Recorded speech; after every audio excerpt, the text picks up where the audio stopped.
Welcome to Cardboard and Plastic. Today's video, I got my mail week, and also I got back a COMC order, so I'm just going to do everything at once here. So, first thing, a couple of mail cards that I got, and then also I did a trade as well, so it's always nice when you can find people you trust to trade.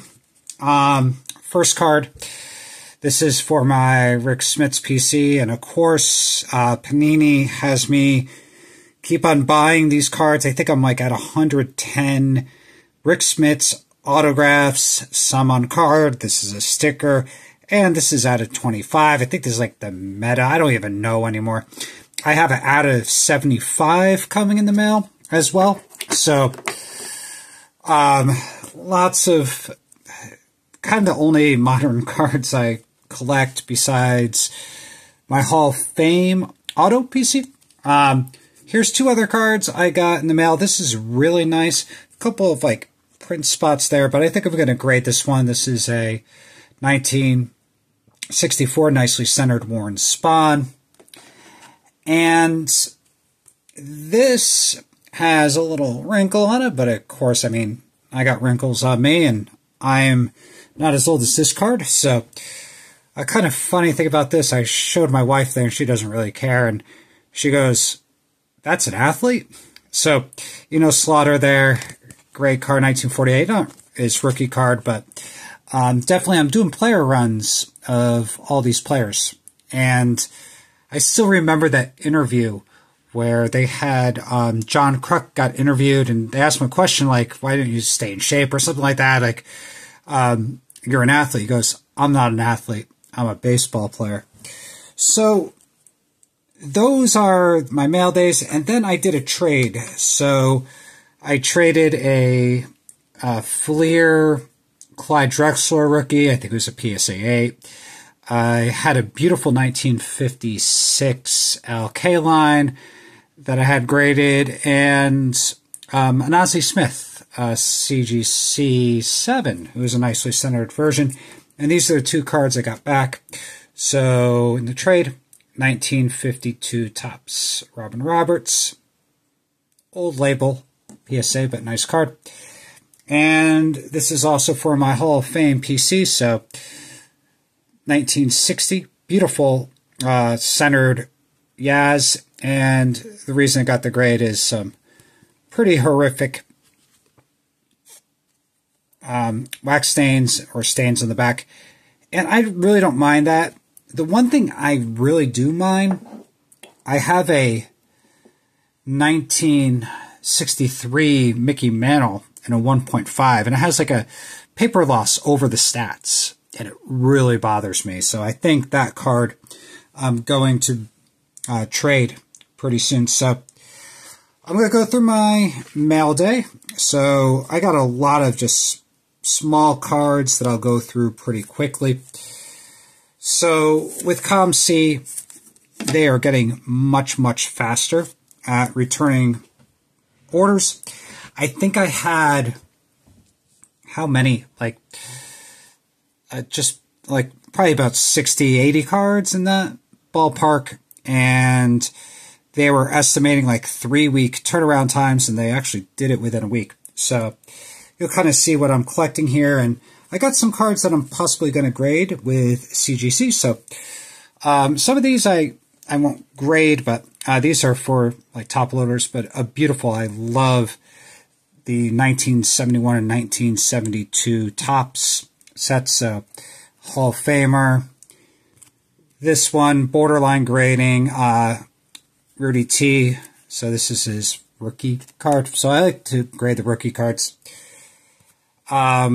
This one I'm not going to grade. I mean, these are so common. I just bought this because I want like all of the Hall of Fame rookies, and I'm just going to throw that in a top loader. This is a set that I might put together. These are really hard. So these are, I believe, 2015 Spectra. These were like the case hits, the global icons. I had the Smiths from, and these things do not pop up very often. So when I find a good deal on these, I pick these up. I think I'm up to like 8. I think there's like 100 in the set. And some of these fetch quite a bit, like the Joel Embiid. It's kind of his rookie year. I think that card goes for $300-400. And like whenever like you see a big star like Dirk Nowitzki or Patrick Ewing, like one of those players, they just go for hundreds of dollars. Peja Stojakovic with the Kings there. And dang, so just picking those up when I can. And for Smiths, this card is the beautiful, I already have one. I got a good deal on it, so I said, oh, I'll pick up another one. So this is the White Sparkle. These are supposedly out of 8. So definitely if I see kind of like those really short print cards for Smiths, I pick them up even if I have another one. These I had from a seller. These were 50 cents a piece for some like 1976, 77 Hall of Famers for hockey. So just like I work on player runs for every Hall of Famer. So it's something I'll never finish. But definitely, these all looked in beautiful shape. And so the seller just had them and get rid of them. So pick them up. Here's a O-Pee-Chee, and these are just beautiful, the O-Pee-Chees. I like them for hockey. I think it's like 82, Mark Messier. That beautiful pink purple on the back. Here's another borderline card. These are just so hard to find centered. So this O-Pee-Chee, Scott Stevens rookie, so he's a Hall of Famer. This is an early Joe Perry card. Now, these cards, if you pick these up, the card stock absolutely sucks. So, like, if you, like, hold this card up, it's just a card stock. It's just, like, kind of bubbly and wavy. A lot of these cards, it almost seems like a lot of these cards have water damage, but they don't. It's just the way they are. But you can kind of see it almost looks like there's a crease right across his head. But this will look beautiful on a top loader.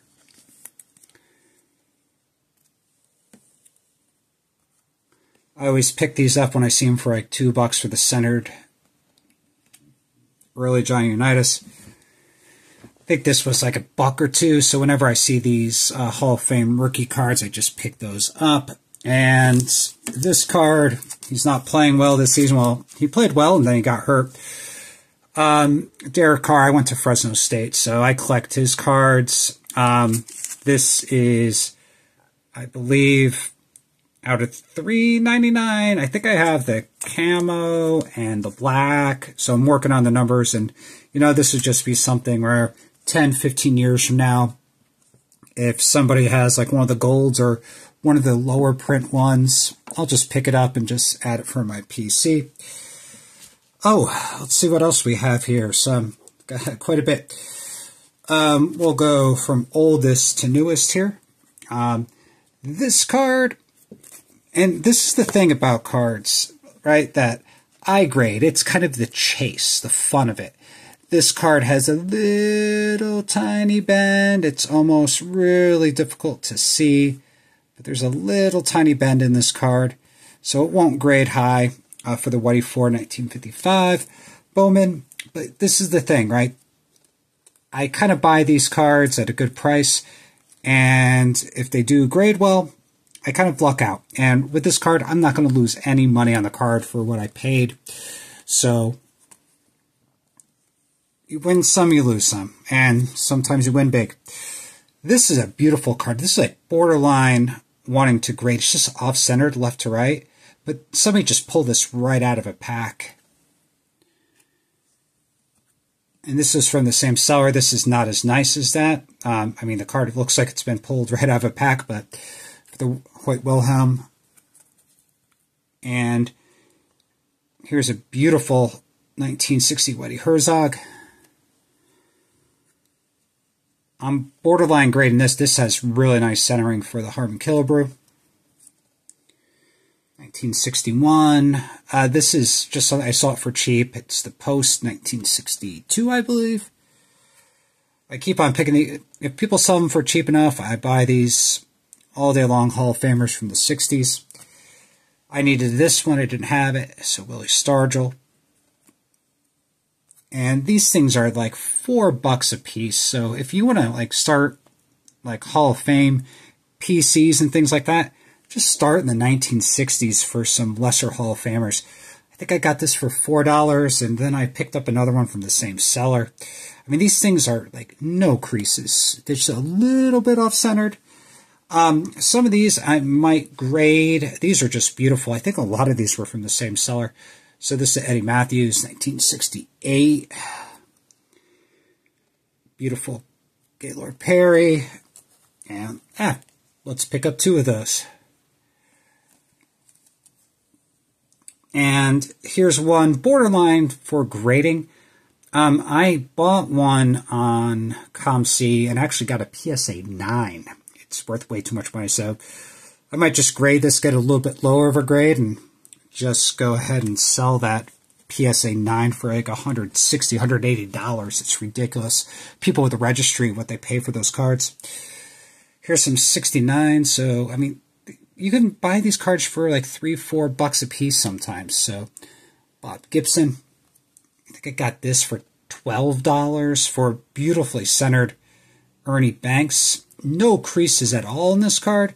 Just a little bit of like corner wear and a little bit of like edge damage. This card, I kind of knew it had a issue with the corner up here. I kind of saw that from the image. But the centering was absolutely perfect. And it's hard to find cards this centered. It also has, like this you can't see from the image on COMC, but it did have like a little indentation there. But the centering for these are very difficult. By the way, I didn't even notice, and then I kind of turned it to the back today when I saw it. It's the O-Pee-Chee version. So, got it for a great deal. Throw that in a top loader.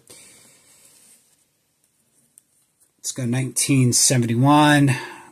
I just pick up what I see for good prices and pick them up. I think I have like 4 or 5 of these Jim Palmers. If they sell them for $1, I pick them up. 73, Bob Gibson. These are a lot from like my player runs. Hard to find the 74 Jackson in that centering. 75 Seaver. And I bought a bunch of these. So these are the 1977 like stickers. Right?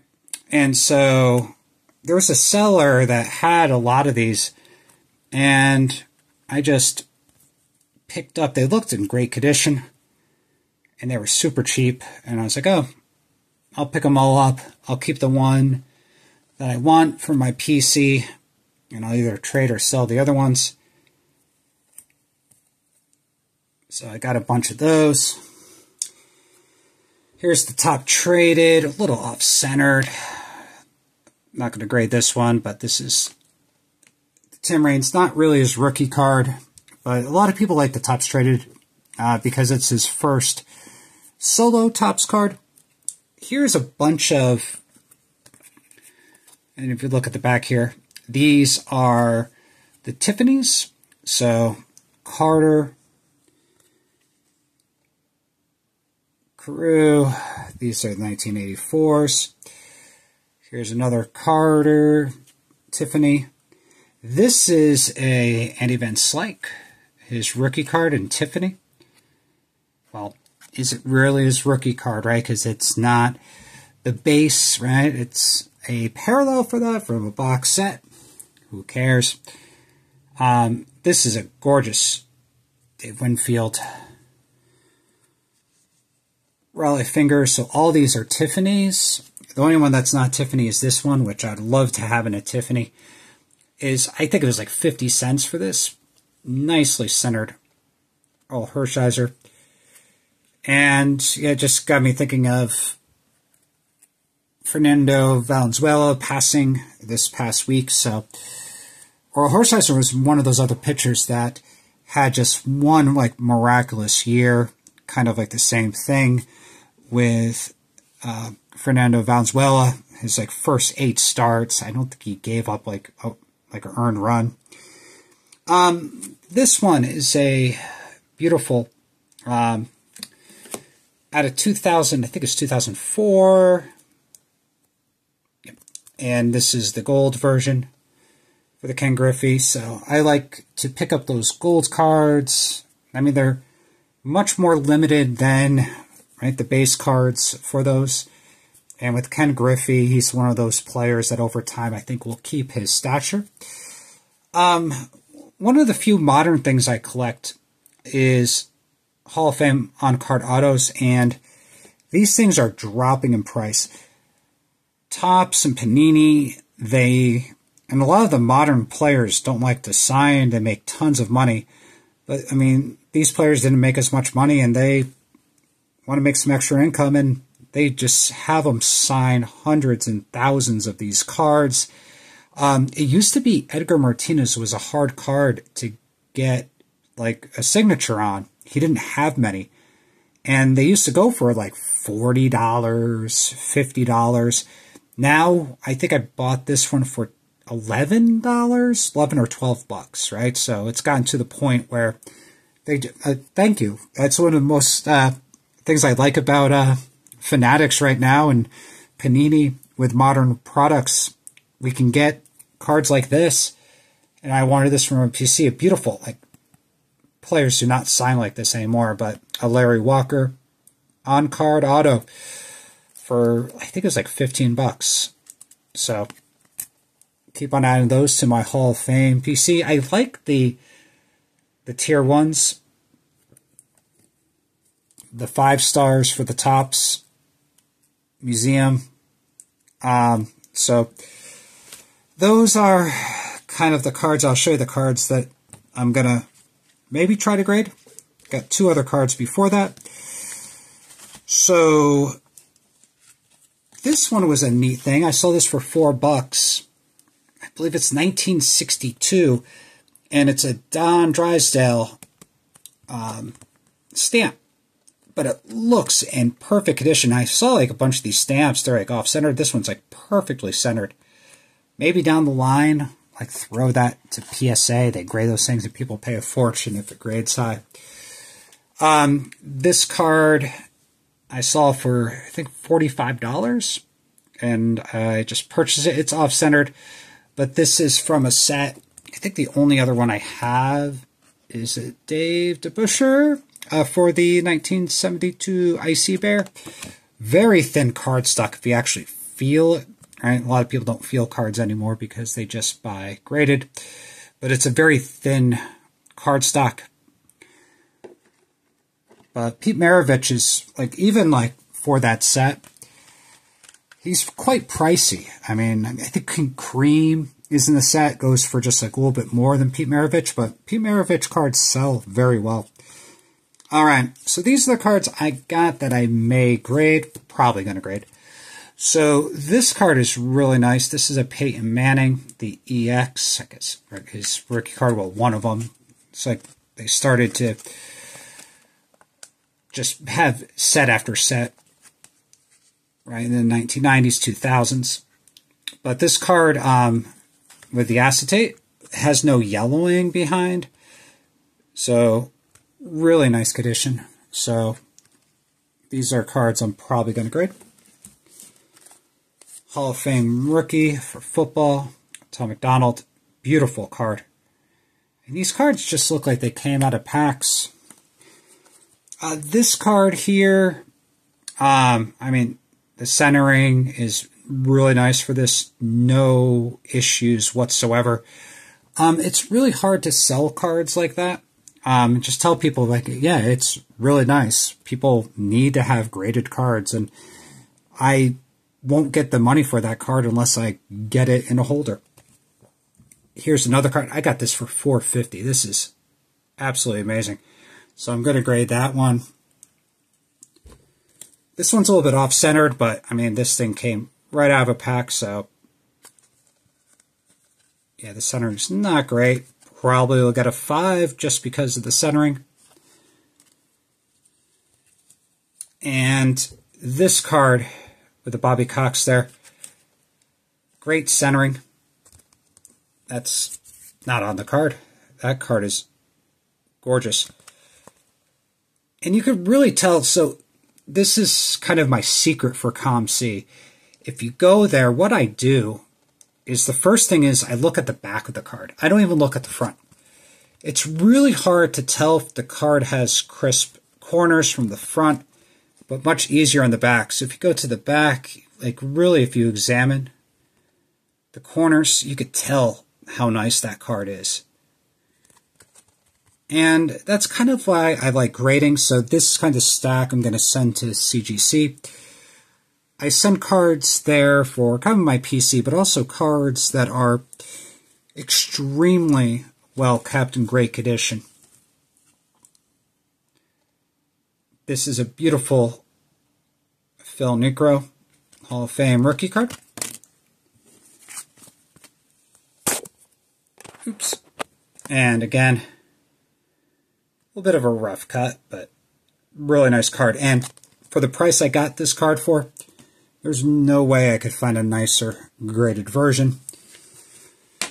And the last one, I saw this on COMC, and this is just ridiculous. This is an absolutely gorgeous card. The only thing it has there, kind of like a print crap on the top there. It's not pen or anything like that. It's just a little print effect. But this is a beautifully centered orange spawn. And so, yeah, just keep on looking for cards on eBay, and they just COMC, and they pop up once in a while. So definitely, I want to get this holder. And the reason I also want to get this holder, I'm going to use CGC. A lot of people are like, well, just use SGC. CGC, $9 to grade a card. And the other thing, too, is they have new holders for, like, the early Bowmans, right? And for other cards as well that are, like, different sizes. So I want to kind of see how this would look in one of those new CGC slabs. So thank you for watching all the way if you watched this very long video. And in the comments below, let me know what was your favorite card of the reveal. And again, as always, have a great day. Keep on collecting.